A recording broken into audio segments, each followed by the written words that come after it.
Hi అండి అందరికీ. ఈరోజు మా ఇంట్లో లంచ్కి వచ్చి వంకాయ కర్రీ చేసినాను.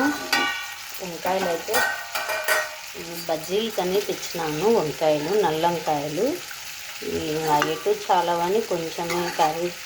వంకాయలు ఎంత పుచ్చిపోయినాయండి, అందుకని ఒక ఉల్లగడ్డ వేసి కర్రీ చేసినాను ఈరోజు లంచ్కు. ఇవైతే సన్న వంకాయలని తెచ్చుకున్నాను కానీ ఏం బాగలేవు. ఆ కర్రీ చాలా కానీ పిల్లలకు శనక్కాయల చట్నీ చేస్తున్నాను.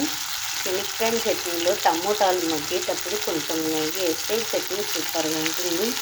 ఎవరన్నా ఇట్లా మగ్గేటప్పుడు కొంచెం నెయ్యి వేయండి, ట్రై చేయండి, బాగుంటుంది.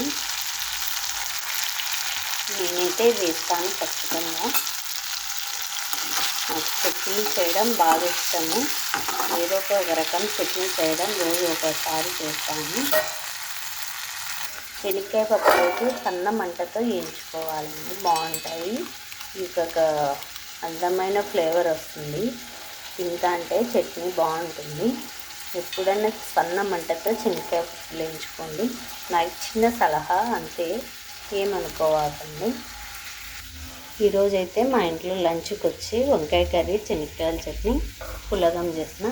పులగం చేసేటప్పుడు ఉడికే ముందరే ఎసురు పెట్టేటప్పుడు కొంచెం ఆయిల్ వేస్తే పులగం అయితే బాగుంటుందండి, టేస్ట్గా ఉంటుంది. తర్వాత పెట్టాల్సిన పనిలో ఆయిల్ వేస్తే బాగుంటుంది.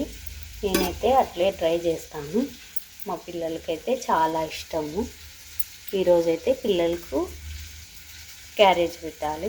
బాయ్ అండి. మా వీడియో నచ్చితే లైక్ చేయండి, షేర్ చేయండి, కామెంట్ చేయండి, సబ్స్క్రైబ్ చేసుకోండి.